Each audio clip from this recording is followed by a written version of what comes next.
Chapter 12. Mereka tidak akan kembali untuk sementara waktu.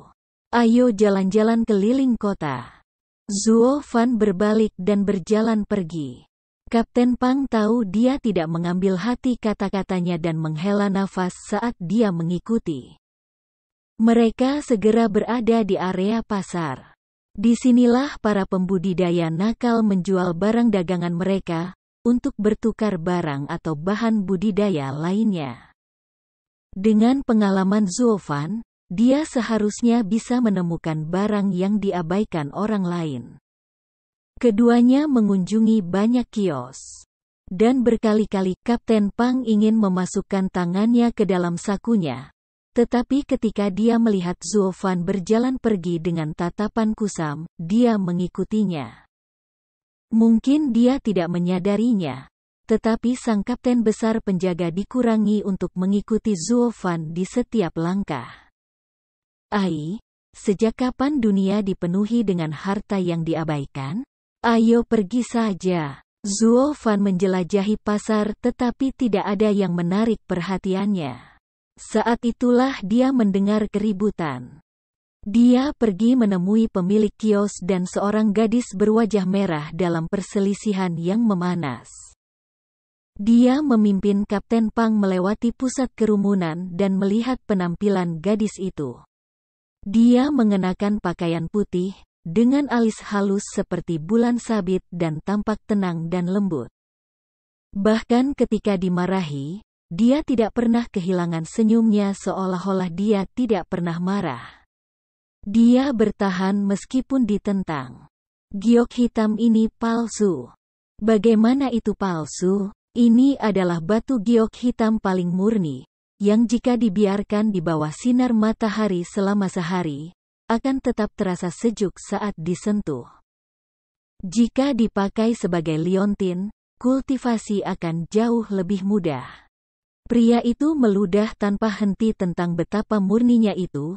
Nona muda, apakah kamu mengerti apa yang aku katakan? Dia menggelengkan kepalanya, tapi senyumnya tidak pernah goyah. Aku tidak tahu banyak tentang batu giok hitam, tapi aku pernah melihatnya jadi aku bisa mengatakan yang ini palsu. Hahaha, kamu melihatnya sekali dan berani untuk mengatakan kamu menemukan yang satu ini palsu? Apakah kamu mendengar, semua orang?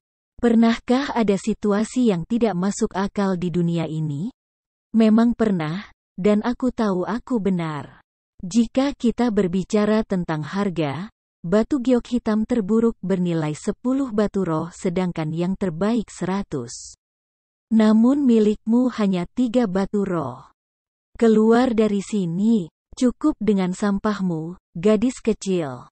Jangan hancurkan bisnis aku. Bagaimana kamu bisa tahu nilainya? Gadis itu tersenyum sambil menatap pria itu. Dia merasakan kemarahan membara di dalam, tetapi tidak punya tempat untuk melampiaskan. Seperti kata pepatah, kamu tidak bisa menyerang orang yang hanya tersenyum. Gadis itu terus menyangkal harga batu giok hitam tanpa sebuah alasan yang kuat. Jika itu orang lain, dia akan menamparkan mereka dengan konyol. Tapi senyumnya membuatnya tak berdaya bahkan untuk mengangkat tangannya. Giok hitam itu memang palsu. Suara seorang pria bergema dan kerumunan melihat Zuo Fan memperhatikan gadis itu sambil tersenyum. Mata nona muda itu benar, tetapi tidak bisa menjelaskan di mana letak kesalahannya. Seperti semua orang tahu, realitas adalah masalah persepsi. Apa yang asli bisa jadi palsu dan apa yang palsu bisa jadi nyata. Petik 2. Gadis itu terkejut tapi mengangguk sambil mengamatinya. Zuo Fan menoleh ke kerumunan. Semuanya, apakah mungkin mempersiapkan beberapa hal? Belerang, semanggi. Dia menyebutkan beberapa hal yang paling umum, dan beberapa orang sudah membelinya. Di bawah mata semua orang, Zuo Fan melemparkannya ke dalam air, mengaduknya, dan berkata kepada pemilik kios, tolong letakkan batu giok hitam di dalamnya. Kamu baru saja mencucinya. Dia juga percaya diri, bahkan saat dia meletakkannya di dalam. Tapi begitu masuk, air mulai menggelembung dan berubah menjadi merah. Itu bahkan melepaskan sedikit energi darah. Bagaimana bisa? Pemilik warung kaget. Gadis itu juga melihat dengan mata terbelalak, heran. Hahaha, tidak perlu kaget begitu. Giok hitam ini hanyalah tiruan yang akan menunjukkan warna aslinya begitu diperkenalkan ke air. Zuo Fan mengambil batu giok hitam dan memberikannya kepada pemiliknya. Sekarang kamu harus tahu bahwa wanita ini benar. Bajingan itu berbohong padaku. Dia menjualnya kepadaku seharga 20 batu roh. Pemilik kios menggertakkan giginya. Giok hitam ini hanya bernilai 3 batu roh. Gadis itu menyatakan penilaiannya lalu tersenyum kepada Zuo Fan. Tuan memiliki mata yang bagus. Aku tahu itu palsu, tapi tidak bisa membedakannya. Aku berterima kasih kepada Tuan atas intervensinya. Bukan apa-apa. Aku juga pernah melihat ini sekali. Zuo Fan tersenyum. Nona muda, tidakkah kamu akan membelinya? Sekarang hanya 3 batu. Tidak perlu. Aku hanya ingin memberitahu orang lain tentang harga sebenarnya dari batu itu. Dia terkekeh dan pergi. Melihat sosoknya memudar ke kerumunan, Kapten Pang menghela nafas di samping Zuo Fan, gadis yang aneh.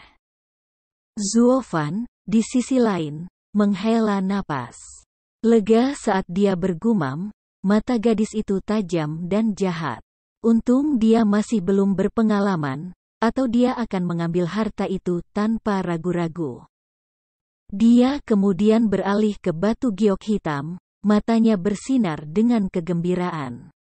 Tapi pemilik kios itu menghela nafas sambil mengemasi barang-barangnya, bersiap untuk pulang.